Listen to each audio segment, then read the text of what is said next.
Hello सगळेजण जे join केले सगळ्यांना वेलकम. सो वीकली मीटिंग मध्ये सगळ्यांचं स्वागत. आपण सुरुवात करू निफ्टी आणि बँक निफ्टीच्या अनालिसिस पासून. आपण मागच्या आठवड्यात काय बघितलं होतं, त्या निफ्टीने दोन रेड कॅन्डल्स तयार केल्या होत्या. करेक्ट. सो आपण एक व्ह्यू जो ठेवला होता, तो व्ह्यू जो होता तो म्हणत होतो आपण की तो बेरिश साईडला जास्ती असेल. करेक्ट. पण मार्केटने जर तिथे अपट्रेंड पुन्हा दाखवला तर आपण अप साईडला जाणार असं अंडरस्टँडिंग आपण तिथे ठेवलं होतं, कारण मार्केट ज्या साईडला आपल्याला नेईल त्या साईडला जायला आपण तयार होतो. सो मार्केटने अगेन्स्ट अवर एक्सपेक्टेशन एक स्ट्रॉंग ग्रीननेस दाखवलाय. जर विकली कॅन्डल आपण बघितली तर लक्षात येईल. आणि याच्यामध्ये एक बघण्यासारखी गोष्ट अशी आहे की याच्यात स्टार्टिंग फ्रॉम 23 एप्रिलचं जे क्लोजिंग होतं तेव्हापासून कंटिन्युअस स्टॉक हायर लो बनवतोय. राईट. फर्स्ट, सेकंड, थर्ड 3 आठवडे झाले. तिन्ही आठवड्यांमध्ये स्टॉकने हायर लो बनवलंय. जेव्हा स्टॉक निफ्टी सारखा stock Nifty index higher low बनवतो आहे त्यावेळेस तिथे व्हॉल्यूम मात्र वाढताना दिसत नाही. सो 7 मेचा क्लोजिंग वीक, 14 मेचा क्लोजिंग वीक आणि 21 मेचा क्लोजिंग वीक तिन्ही आठवड्यांमध्ये प्राइस वाढली आहे, पण त्या प्रमाणात आपल्याला व्हॉल्यूम वाढताना दिसत नाही. उलट व्हॉल्यूम कमी कमी कमी होत चाललेला आहे. करेक्ट. सगळ्यात हायेस्ट व्हॉल्यूम जो आपल्याला दिसला होता तो ह्या रेड कॅन्डलला दिसला होता. 26 फेब्रुवारीला जी रेड कॅन्डल तयार झाली तिथे हायेस्ट व्हॉल्यूम जनरेट झालेला दिसला ह्या एवढ्या पिरियडमध्ये. सो आपल्याला एक सहजासहजी लक्षात येतं की हा एक स्ट्रॉंग रेजिस्टन्स आहे. या रेजिस्टन्स पर्यंत स्टॉक निफ्टी जाईल आणि तिथे त्याला टच करून जर त्याला ब्रेक करायचं असेल त्याला एक चांगला स्ट्रॉंग व्हॉल्यूम द्यावा लागेल.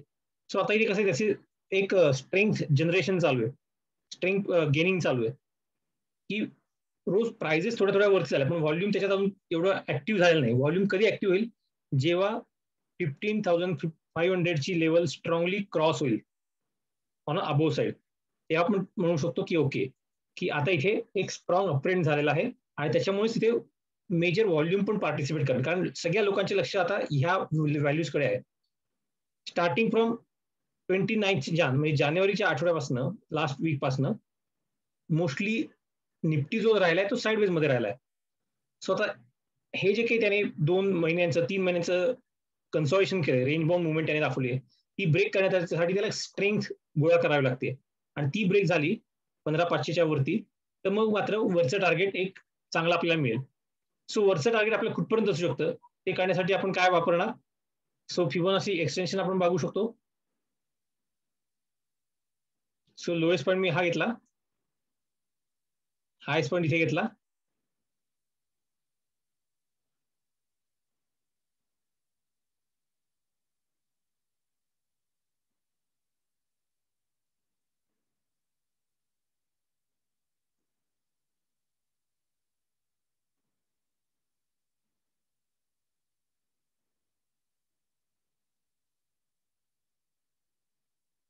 याच्यावरती रिट्रेसमेंट मी एकदा ट्राय करतो.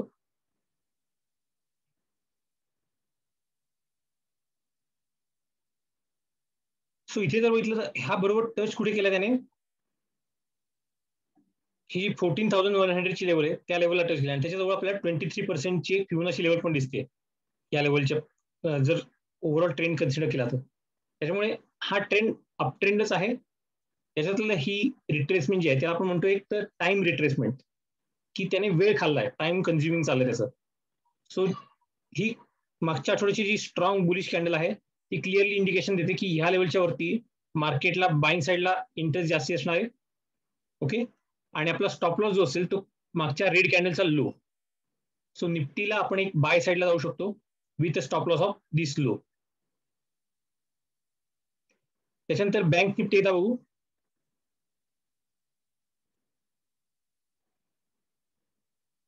आता निफ्टी आणि बँक निफ्टीमध्ये जर बघितलं तर बँक निफ्टी मागचे 3 आठवडे क्लिअरली साईडवेज मध्ये होता. तिन्ही कॅन्डल्स बघा, तिन्ही कॅन्डल्स एकदम साईडवेज मध्ये होता. त्या तिन्ही कॅन्डल 20 पिरियड मुव्हिंग ॲव्हरेजच्या खालती होत्या. पण आता मात्र बँक निफ्टीमध्ये एक स्ट्रॉंग मूव्ह आली. सो आता नेक्स्ट वीक मध्ये आपल्याला ज्या सेक्टरकडे लक्ष ठेवायचंय ते सेक्टर आपल्यासाठी असणार आहे बँकिंग सेक्टर. ओके. सो उद्याला सोमवारी मंगळवारी या 2 दिवसांमध्ये आपण 100% बँकिंग सेक्टरच्या स्टॉकमध्ये बघणार आहे आणि इथे जर बघितलं तर इथे स्ट्रॉंग कॅन्डल तर जनरेट झालीच आहे, त्याचबरोबर व्हॉल्यूम पण इन्क्रीज झालेला आहे. त्याच्यामुळे निफ्टीपेक्षा बँक निफ्टी जास्त स्ट्रॉंग आहे. याचाच अर्थ बँकिंगच्या स्टॉककडे आपल्याला लक्ष द्यावं लागेल. मग आपण एकदा सेक्टर्स बघू की लास्ट फ्रायडेला कोणकोणत्या सेक्टरने काय काय मुवमेंट आहे. तर बघितलं तर आपल्याला दिसतंय की इथे पीएसयू बँक आणि बँक हे दोन सेक्टर सगळ्यात हायेस्ट गेनर आहे. 3.8% आणि 3.8% दोन्ही जे बँक्स आहेत. तसंच प्रायव्हेट बँक जर बघितलं तर त्या पण 3.6%. म्हणजे all banking sectors, private bank असू द्या, पीएसयू बँक असू द्या, बँक निफ्टी असू द्या, everything is up by more than 3.5%. Correct. त्याच्यामुळे पुढच्या आठवड्यासाठी आपल्याला लक्ष द्यायचंय ते बँकिंग स्टॉककडे. सो आपण बँकिंग स्टॉक बघू. बँकिंग स्टॉक एक एक ओपन करून बघू आणि कशात आपल्याला काही एंट्रीचा सिग्नल मिळतोय का ते एकदा चेक करू. So Nifty bank, okay. याच्यात सगळ्यात हायेस्ट जर बघितलं फ्रायडेचं 4.5% गेन झाला होता एचडीएफसी बँक. सो मी एचडीएफसी बँक ओपन केला.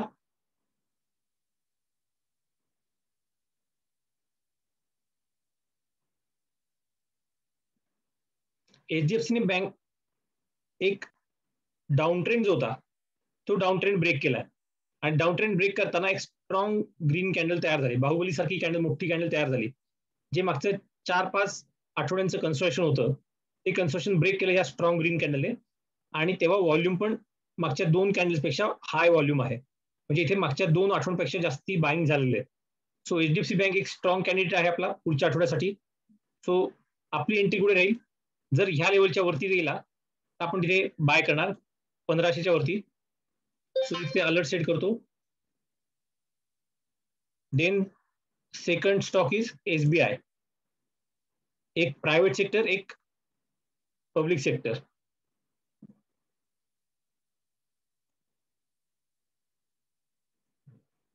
इथे पण तीच कंडिशन आहे, मागच्या 3-4 कॅन्डलपेक्षा एकदम हाय व्हॉल्यूम इथे जनरेट झाला एसबीआयला. आणि एसबीआय ऑलमोस्ट आता या रेजिस्टन्स जवळ आलेला आहे. सो जोपर्यंत तो 430च्या वरती जात नाही तोपर्यंत आपण त्याला असं म्हणणार नाही की तो एकदम चांगली मूव्ह येईल, पण 430 पर्यंत जाण्याचे त्याचे चान्सेस आहेत. आणि म्हणून त्याला अलर्ट मी सेट केला. हे सगळं अनालिसिस मी विकली वरती करतोय. त्याच्यानंतर इंडसइंड बँक.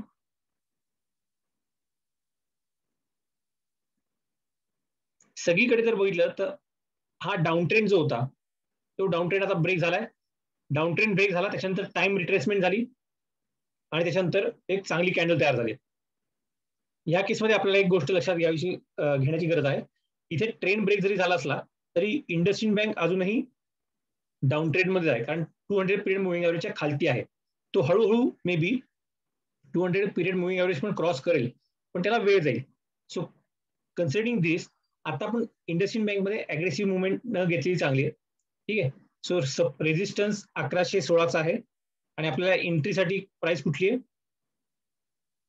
तर 10-23 ही आपली एंट्री प्राइस असू शकते इंडसइंड बँकमध्ये. म्हणून त्याच्यावरती मी अलर्ट लावला. त्याच्यानंतर आयसीआयसीआय बँक. सो ह्या 4 बँका जर बघितल्या, HDFC bank, ICICI bank, axis bank आणि कोटक बँक, ह्या 4ही बँकांमध्ये एक वैशिष्ट्य असं आहे की त्यांचं फ्रायडेचं जे ट्रेडिंग झालंय त्या ट्रेडिंगमध्ये त्यांनी काय केलंय, ज्या प्राइसला फ्रायडेला हे स्टॉक ओपन झाले त्या प्राइसच्या खालती ते स्टॉक पूर्ण दिवसभर ट्रेडिंग होऊन सुद्धा 8.5 तासाचं ट्रेडिंग होऊन सुद्धा त्या लेवलच्या खालती हे स्टॉक गेलेले नाहीये. Open is equal to low असं इथे मेन्शन केलेलं दिसते बघा. सो अतिशय स्ट्रॉंग मुवमेंट या सगळ्या स्टॉकमध्ये झालेली आहे. सो आपल्यासाठी हे 4 कॅन्डिडेट जे आहेत ते स्ट्रॉंग कॅन्डिडेट असणारे ह्या आठवड्यात पहिल्या 1-2 दिवसामध्ये ट्रेडिंगसाठी. म्हणून ह्या सगळ्या स्टॉककडे लक्ष ठेवा. त्याचे जे हाय आहेत ते जर ब्रेक झाले तर त्याच्यावरती आपल्याला एंट्री घ्यायची आहे. आता compare to IndusInd Bank, ICICI Bank बघा, it is clearly respecting this moving averages 20, 50, 100 सगळे एक सिक्वेन्स मध्ये आहे. 20 सगळ्यात वरती, 50 खालती आणि त्याच्या खालती 100, 200 आणि सगळ्याचे अप ट्रेंड क्लिअरली विजिबल आहे. So compare to IndusInd bank I will favour ICICI bank. Okay. त्याच्यानंतर बँक निफ्टी आपण ऑलरेडी बघितला. ऍक्सिस बँक बघू. ऍक्सिस बँक मध्ये सगळ्यात चांगली मूव्ह तुम्हाला मिळू शकते, कारण अजूनही इथे ग्रीन कॅन्डल स्ट्रॉंग येऊन सुद्धा हा स्टॉक पाहिजे तसा मूव्ह झालेला नाही. सो जेव्हा ह्या लेवलच्या वरती हा स्टॉक जाईल तेव्हा मला त्याच्यात बाईंग मध्ये इंटरेस्ट असेल. सो इथे मी इंट्राडे ट्रेड पण करू शकतो आणि पोझिशनल ट्रेड पण करू शकतो. तसंच कोटक बँकेमध्ये सगळ्या बँकेच्या अपोजिट एक चित्र आपल्याला दिसते की इथे अजून ट्रेंड ब्रेक झालेला नाहीये.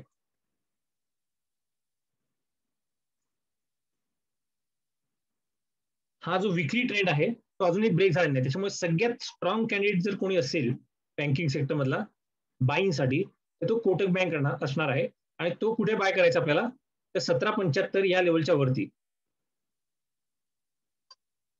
कारण याच्यात अजूनही मुवमेंट एक्सपेक्टेड आहे. ज्या कॅन्डल्स आपल्याला एसबीआय मध्ये दिसल्या, आयसीआयसीआय मध्ये दिसल्या, एचडीएफसी मध्ये दिसल्या स्ट्रॉंग ग्रीन कॅन्डल्स, त्याची कॅन्डल इथे जनरेट होऊ शकली नाही. आणि ते मोस्टली हे कन्सर्वेशन आहे. तो याची सगळ्यात चांगली मजा कुठे असणार आहे, ह्या लेवलच्या वरती. जेव्हा 1850च्या वरती हे स्टॉक जाईल कोटक बँक, तेव्हा त्याच्यामध्ये सगळ्यात छान मजा येणार आहे. त्याच्यानंतर एयू बँक. एयू बँकेला मी एवढं कन्सिडर करणार नाही, कारण इथे अजूनही डाऊन ट्रेंड मध्ये आहे आणि इथे सिग्निफिकन्स नाहीये. इथे कुठलीच कॅन्डल अशी स्ट्रॉंग ग्रीन कॅन्डल नाहीये. So I will skip AU bank. Federal bank.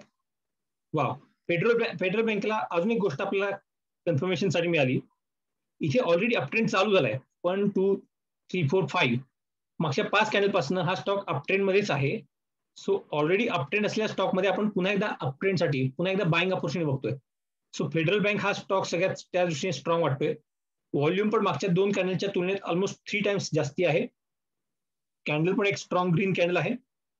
आणि त्याच्याबरोबर अजून एक महत्वाची गोष्ट जी आहे, जी मला सगळ्यात जास्ती आवडली, ती म्हणजे stock is trying to move above 200 period moving average now. जे आपण आता एका बँकेच्या बाबतीत म्हटलो की कोटक बँकेच्या बाबतीत की कोटक का इंडसइंड बँकेच्या बाबतीत म्हटलो की तो स्टॉक अजूनही 200 पिरियड मुव्हिंग ॲव्हरेजच्या खालती आहे. जी गोष्ट फेडरल बँकेत काही आठवड्यांपूर्वी होती, पण आता मागच्या आठवड्यात फेडरल बँकेने ऑलरेडी 200 पिरियड मुव्हिंग ॲव्हरेजच्या वरती क्रॉस दिलाय. So this is very good sign. आणि म्हणून या सेक्टर मधला सगळ्यात स्ट्रॉंग स्टॉक जर मला कुठला वाटतोय तर तो फेडरल बँक असेल, ज्याला मी पोझिशन सुद्धा एंट्री घेऊ शकतो. ओके, इंट्राडे तर 100% चान्स आहे, पण त्याचबरोबर मला एक चांगलं पोझिशनल टार्गेट पण मिळू शकतं 92 रुपीज पर्यंत. सो आपण कन्सिडर करू 86 टू 90, 4 रुपये 91 जरी आपल्याला मिळाला तरी आपण एक्झिट करू. सो हे ह्या आठवड्याचं आपलं टार्गेट असणार आहे फॉर फेडरल बँक. त्याच्यानंतर बंधन बँक. बंधन बँकेत चान्सेस आहेत की इथे हा डाऊन ट्रेंड ब्रेक होईल, कारण शेवटी सिग्नल बघा खटला मिळाला, इन्व्हर्टेड हॅमर आला, त्याच्यानंतर एक स्ट्रॉंग कॅन्डल आली with a volume.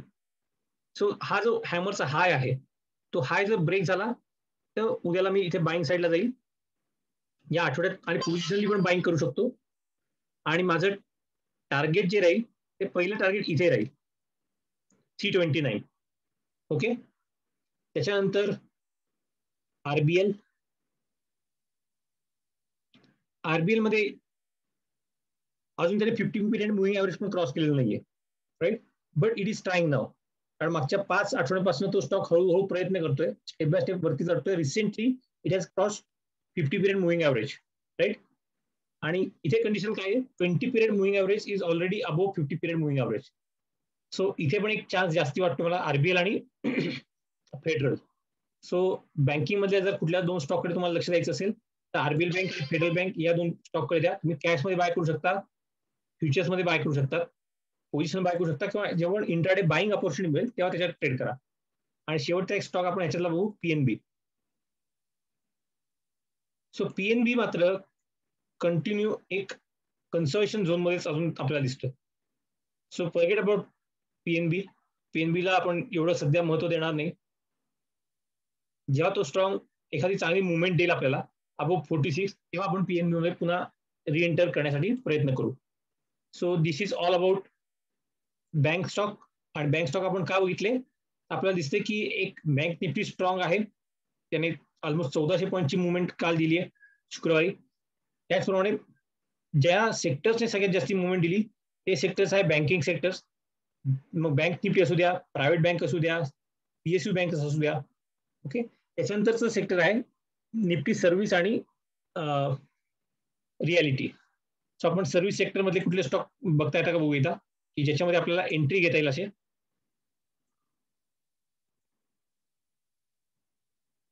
So Nifty services, याच्यामध्ये HDFC bank, Shriram transport finance एक बघू आपण, आणि चोला फायनान्स एक बघू.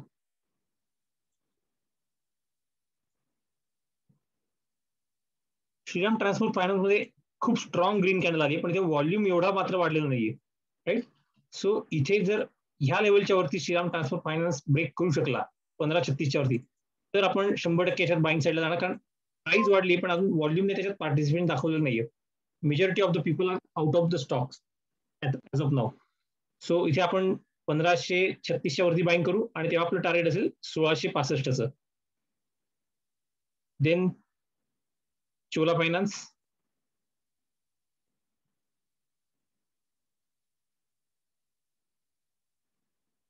इथे चोला फायनान्स मध्ये एक कन्सॉल्शन आपल्याला दिसतंय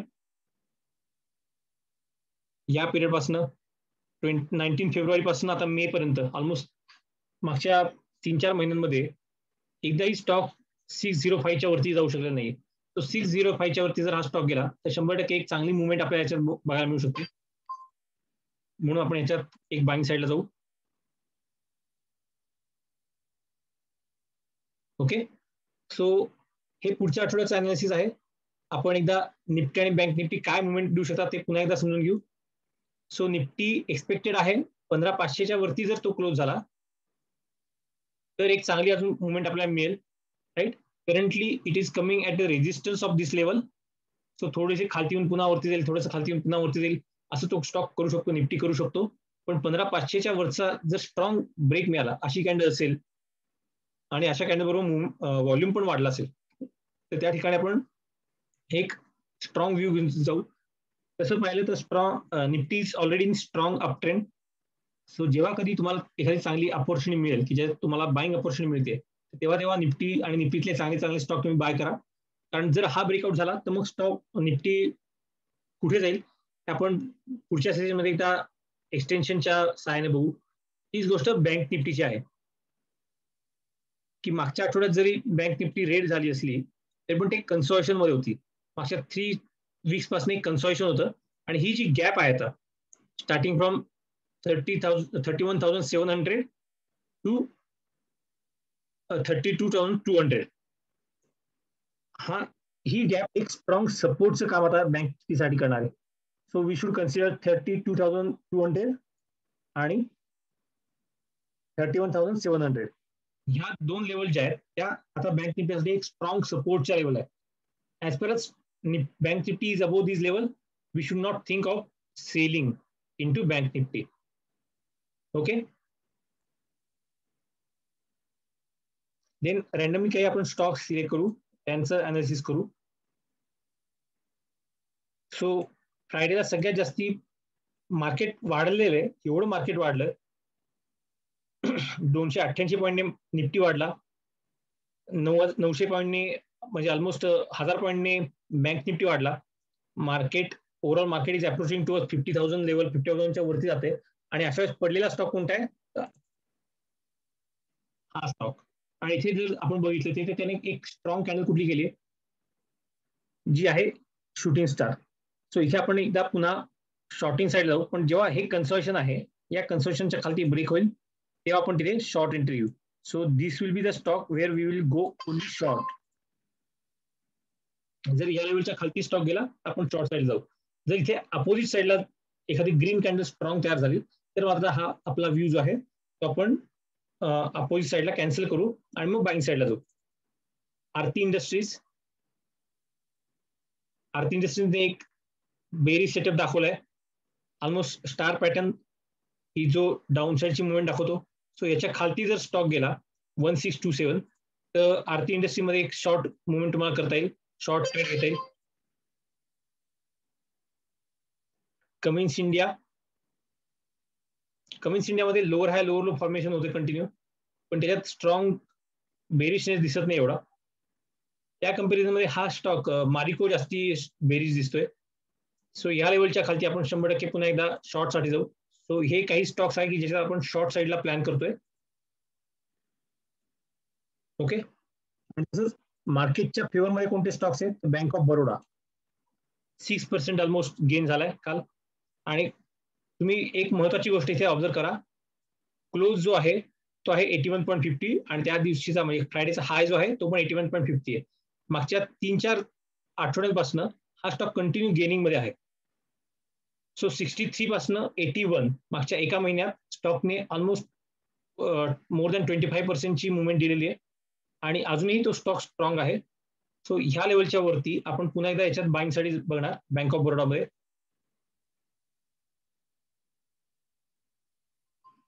सो हे सगळे अलर्ट्स मला माझ्या डेली ट्रेडिंगसाठी पण कामा येतील आणि पोझिशनल ट्रेडिंगसाठी पण कामा येतील. आणि टार्गेट आपलं असेल 98चं. सो 81 to 98 एक मोठी range bank of Baroda cover करू शकतं. त्याच्याबरोबर टोरंट पॉवर हा स्टॉक आपण परवा ट्रेड केला होता, आपल्या स्टुडंटच्या ग्रुपवरती शेअर पण केला होता, राईट. सो त्याचे लेवल्स तुम्ही टेलिग्राम ग्रुपवरती चेक करा. इंटरडे मध्ये ट्रेड केला होता आपण हा स्टॉक शुक्रवारी. सो याला राईट लेफ्ट साईडला जर तुम्ही बघितलं इथे करंटली कोणीही त्याला रस्ता अडवण्यासाठी तयार नाहीये.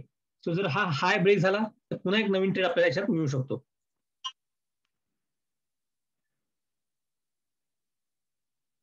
राईट. सो हे सगळे स्टॉक्स आहेत ज्याच्यावरती आपल्याला लक्ष ठेवायला पाहिजे. मेजॉरिटी बाईंग साईडचे जे सिग्नल्स असतील ते तुम्ही सोडू नका, पण जिथे जिथे तुम्हाला असं वाटतं की इथे शॉर्ट साईडचा सिग्नल तिथे थोडंसं कॉशियसली ट्रेड करा, कारण मार्केट ओव्हरऑल अप ट्रेंडिंग आहे. सो मार्केट अप ट्रेंडिंग असेल तर त्याच्यात असं सेक्टर सापडवा की जे सेक्टर सुद्धा अप ट्रेंडिंग आहे. त्यात आपल्याला दिसतं की बँक निफ्टी, सर्व्हिस सेक्टर्स हे सेक्टर्स अप ट्रेंडिंग आहेत. आणि त्याच्यानंतर मग अगदीच तुम्हाला कन्व्हिन्सिंग शॉर्टसाठी एखादा ट्रेड मिळत असेल तर थोडासा कॉशियसली ट्रेड घ्या, कमी क्वांटिटीमध्ये ट्रेड घ्या. जसं फार्मा सेक्टर जे आहे ते अजून एवढं रिस्पॉन्स दिलेलं नाहीये. मार्केट जेवढं वाढले त्या प्रमाणात फार्मा सेक्टर वाढलेलं नाहीये, राईट. कारण काही असू दे, आपण त्याला करोनाशी जोडत नाही, कारण मार्केट करोनाप्रमाणे चालत नाही हे मार्केट याने एकदा प्रूव्ह केलेलं आहे. करोनाच्या केसेस वाढताना सुद्धा मार्केट 50,000 पर्यंत पोहोचलेलं आहे. सो करोनाचा आणि मार्केटचा तसा संबंध नाहीये. त्याच्यामुळे चार्ट बघा, चार्ट प्रमाणे ट्रेड करा. ओके. इथे एक इन्व्हर्टेड शूटिंग स्टार आलेला आहे. सो इथे निफ्टी फार्मा डाऊन साईडला जाऊ शकतं. जर या लेवलच्या खालती गेला निफ्टी फार्मा तर निफ्टी फार्माच्या सगळ्या स्टॉकमध्ये आपण एक शॉर्ट एंट्री इनिशिएट करू शकतो. हे एक सेक्टर असं की जिथे मला शॉर्ट साईडला बघायला आवडेल. तसंच मेटल सेक्टर ज्याने मागच्या 2-3 आठवड्यांमध्ये ऑलमोस्ट 30% 20% ची मूव दिलेली आहे, ते सेक्टर एक बेरिशनेस दाखवते, राईट. मागच्या आठवड्यातच त्याने एक साईन दिलं होतं की त्याला खालती जायची इच्छा आहे. सो ज्यांनी ज्यांनी कोणी अशा स्टॉकमध्ये स्टील सेक्टरच्या स्टॉकमध्ये इन्व्हेस्ट केले असतील, पोझिशनल ट्रेड घेतले असतील, त्यांनी एक्झिट करा असं सजेस्ट केलं होतं मागच्या व्हिडिओमध्ये. सो ह्या लेवलच्या खालती जर आता पुन्हा निफ्टी मेटल गेलं तर पुन्हा एक नवीन शॉर्ट ट्रेड आपल्याला मेटल्समध्ये इनिशिएट करता येईल. सो वीक सेक्टर जे दिसत आहे ते आहे फार्मा आणि मेटल. आणि पुढच्या येणाऱ्या आठवड्यामध्ये स्ट्रॉंग सेक्टर जे आहे ते आहे सर्व्हिस सेक्टर आणि banking sector. Okay. So sectors बघितले, स्टॉक्स बघितले, कुठल्या स्टॉकमध्ये आपण बाईंग करायला पाहिजे हे आपण बघितलं, कुठल्या स्टॉकमध्ये सेल करायला पाहिजे हे पण आपण बघितलं. तुम्हाला काही जरी प्रॉब्लेम असला तरी तुम्ही मला कॉन्टॅक्ट करू शकता. ओके. सो इथे आपण थांबू. Bye bye.